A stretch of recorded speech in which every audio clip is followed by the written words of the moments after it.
Army chief general Syed Asim Munir का दौरा अमरीका के दौरान अमरीकी वजीर खारजा और वजीर दिफा से मुलाकात। ISPR के मुताबिक आर्मी चीफ ने नायब अमरीकी वजीर खारजा विक्टोरिया नोलैंड और नायब अमरीकी कौमी सलामती मुशीर जोनाथन फाइनस से भी मुलाकात की। आर्मी चीफ ने chairman joint chief of staff general Charles Q brown से भी मुलाकात की। मुश्तरका मफादात के लिए दो तरफा ताउन की मुमकिना कोशिशें जारी रखने पर इत्तेफाक। Be issued to them. Lieutenant General retired Faiz Hamid, number 2 Brigadier retired Irfan Rame, Mr. Mohammad Anwar Khan Kasi, former Chief Justice, Islamabad High Court, and Mr. Arbab Muhammad Arif, former Registrar, Supreme Court of Pakistan. As it would not be appropriate to proceed further in the matter without considering their response and hearing them. देखिए, बरतरफी case में supreme court का lieutenant general retired Faiz Hamid, brigadier retired Irfan रामे, साबिक chief justice Islamabad high court Anwar कासी, registrar Arbab Arif को notice, चारों अफराद को रिकॉर्ड की फाइल फराहम करने का हुक्म। इल्जामात पर फरीकैन से जवाब तलब। चीफ जस्टिस ने रिमार्क्स दिए, चारों पर संगीन इल्जामात हैं, उन्हें सुने बगैर फैसला करना नामुनासिब होगा। बैरिस्टर सलाहुद्दीन से मुकालमे में कहा, आपकी आईनी दरख्वास्त में तजाद है, सहूलतकारों को फरीक बना रहे हैं, असल बेनिफिशियरी तो कोई और है जिसका आपने जिक्र ही नहीं किया। हम खुद को इस्तेमाल नहीं होने देंगे। संगीन इल्जामात लगाए हैं, संगीन असरात हो सकते हैं। चीफ जस्टिस ने बैरिस्टर सलाहुद्दीन से पूछा, आप नाम लेते हुए शर्मा क्यों रहे हैं? बैरिस्टर सलाहुद्दीन ने कहा, नवाज शरीफ के मुखालफिन को फायदा पहुंचाने के लिए सहूलतकारी की गई, जिनको फायदा पहुंचाना था हो सकता है उनको पता भी न हो। केस की समाअत छुट्टियों के बाद तक मुलतवी।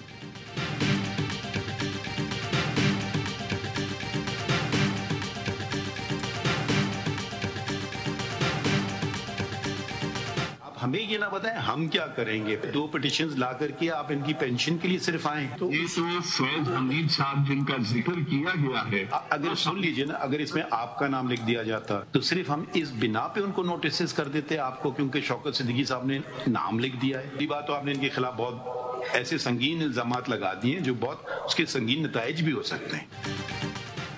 शौकत अजीज सिद्दीकी ने ज्यादा नाम फैज हमीद का लिया। कमर बाजवा से मुताल्लिक गुफ्तगू तो सुनी सुनाई है।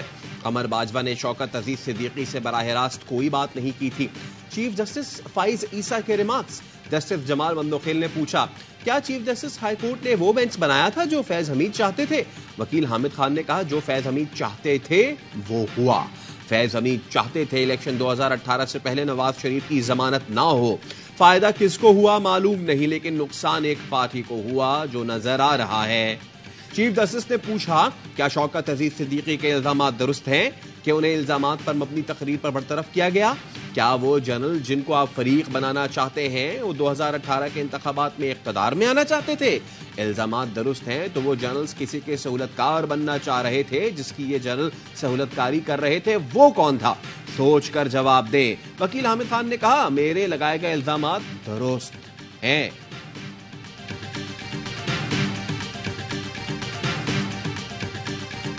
पेशावर हाई कोर्ट ने इंट्रा पार्टी इलेक्शन केस में इलेक्शन कमीशन को इंतखाबी निशान पर हतमी फैसले से रोक दिया।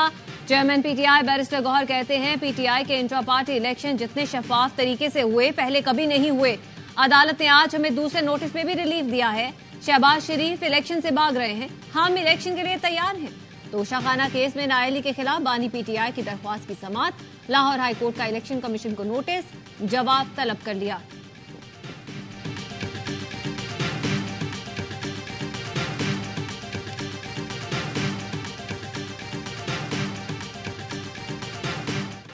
PTI रहनुमा शेर अफजल मरवत की नजरबंदी लाहौर हाईकोर्ट में चैलेंज। सेक्रेटरी दाखिला समेत फरीकैन को नोटिस।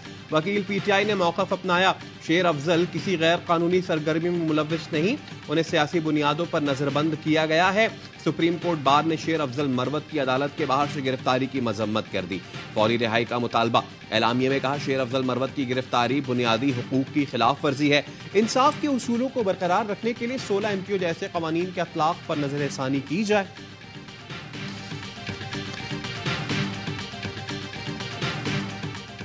मोनी सिलाही के खिलाफ मनी लॉन्ड्रिंग का मुकदमा कलअदम करार देने के खिलाफ अपील।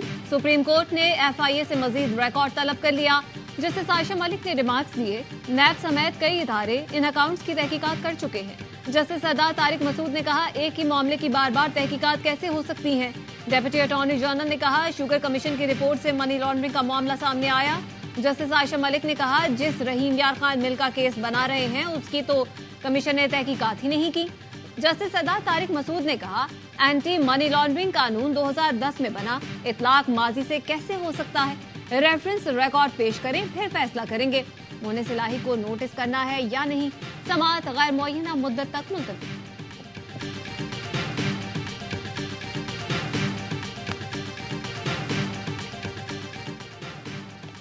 साबिक गवर्नर खैबर पख्तूनख्वा सरदार मेहताब अब्बासी ने नून लीग से राहें जुदा कर ली।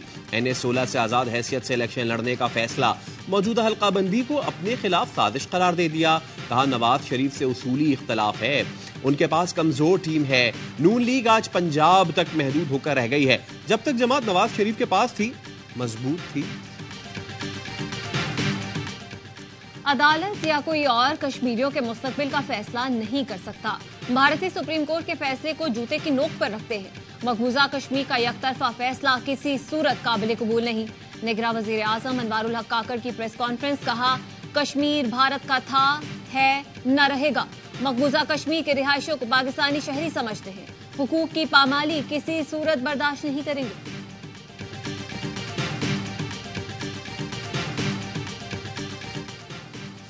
टांक में पुलिस लाइंस पर दहशतगर्दों का हमला, 2 अहलकार शहीद, 4 जख्मी।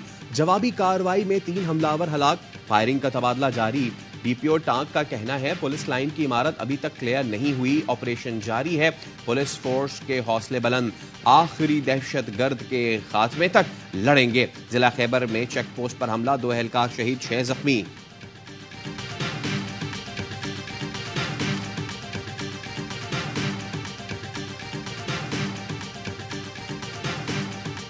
गजा में इसराइल की वहशियाना बमबारी, रफा में रिहायशी इमारतों को निशाना बनाया गया।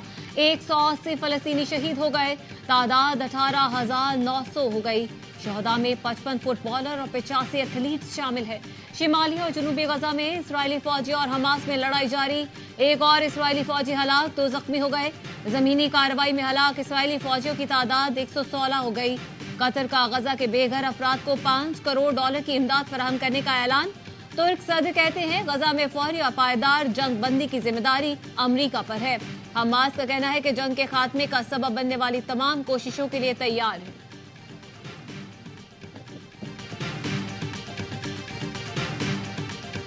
और पर्थ टेस्ट में पाकिस्तान की पहली इनिंग्स में बैटिंग जारी, 1 विकेट के नुकसान पे 109 रन बना लिए। आउट होने वाले बैट्समैन अब्दुल्ला शफीक 42 रन बना सके। दूसरे रोज ऑस्ट्रेलिया की टीम पहली इनिंग्स में 487 रन बनाकर आउट हुई। पहला टेस्ट खेलने वाले आमिर जमाल ने 6 खिलाड़ियों को आउट किया। परम शहजाद 2, शाहीन अफरीदी और फहीम अशरफ ने 1-1 विकेट हासिल की।